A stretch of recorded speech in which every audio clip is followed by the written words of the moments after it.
The war left nothing but ashes and despair. On those ruins, Lee Byung-chul designed national survival rather than personal wealth.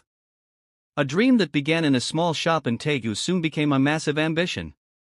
He produced sugar to feed the people and wove fabrics to clothe them. The philosophy of business patriotism became the very root of Samsung. But his gaze was already moving beyond basic survival toward the future. In February 1983, a declaration that changed history erupted from a Tokyo hotel. Samsung will enter the semiconductor industry.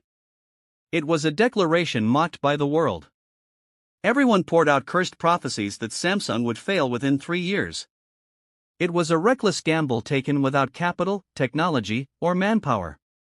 He was more certain than anyone that semiconductors would become the rice of industry.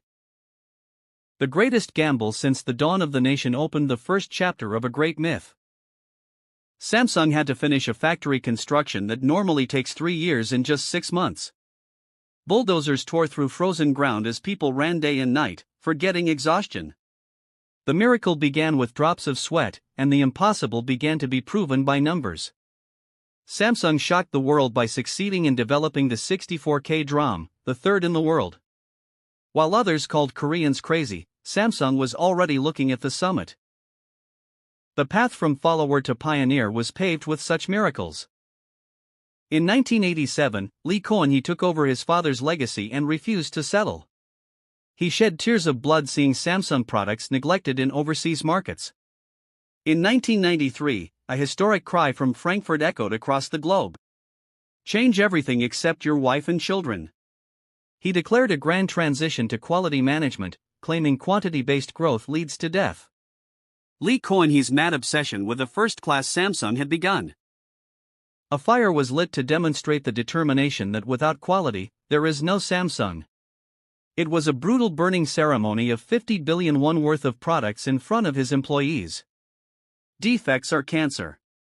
His roar pierced the hearts of every employee like a dagger.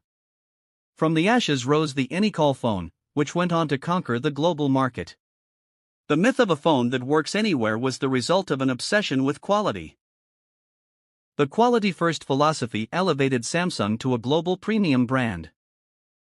In 1992, Samsung crushed Japanese pride by developing the world's first 64MB DRAM. It wasn't just being number one, it was creating a distance that number two could never close.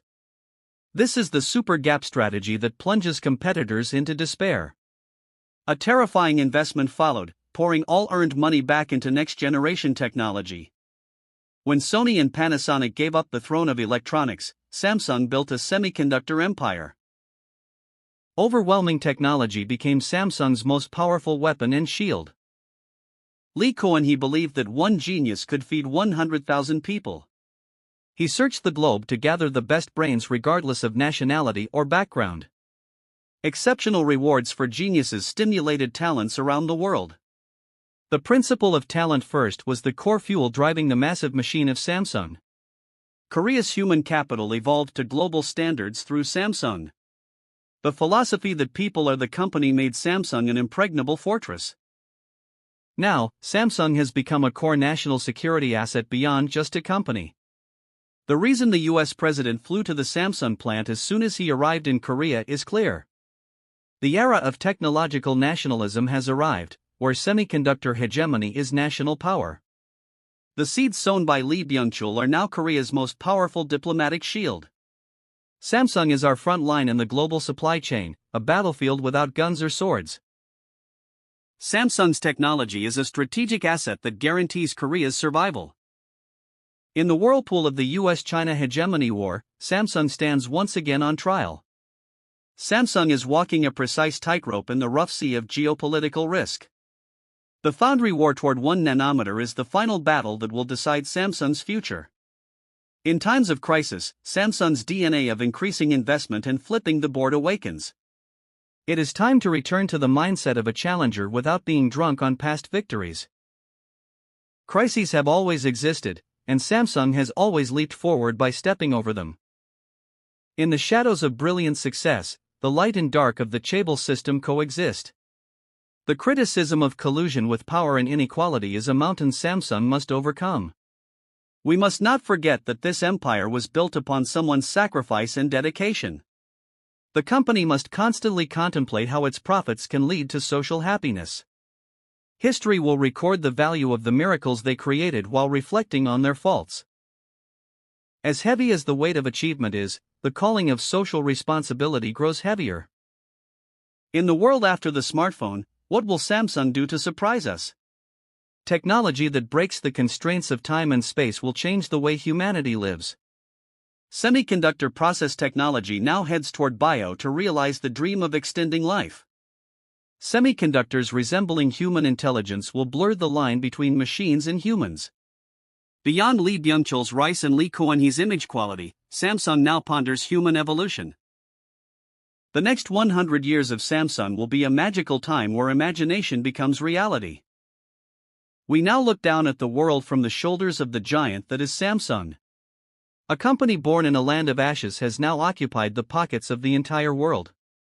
This is proof of a nation that overcame despair, beyond just a corporate success. The legacy of two giants who challenged the impossible has become Korea's pride. Their mad obsession is what turned Made in Korea into a premium brand. The shoulders of the giants now serve as a stepping stone for us toward a wider world. With what eyes do you view this heroic epic of compressed growth? Some call it the product of collusion, while others call it the fruit of genius foresight. What matters is that the results of those controversies sustain our daily lives now. Their persistence and determination left a legacy of the belief that we can do it. Evaluations in history will vary, but the stream they created will not stop. The heroes have left, but the spirit of challenge they left behind continues in the new generation. We are in an era of grand transition where protectionism and technological nationalism prevail. Korea desperately needs disruptive innovation to shake up the board once again. The insight of the giants who saw through the future is missed more than ever. Faced with the cold reality of being left behind if we settle, a second Tokyo Declaration is needed. Samsung's history is not a completed past, but a present being written this very moment. Challenges do not stop, and miracles belong to those who prepare for them again.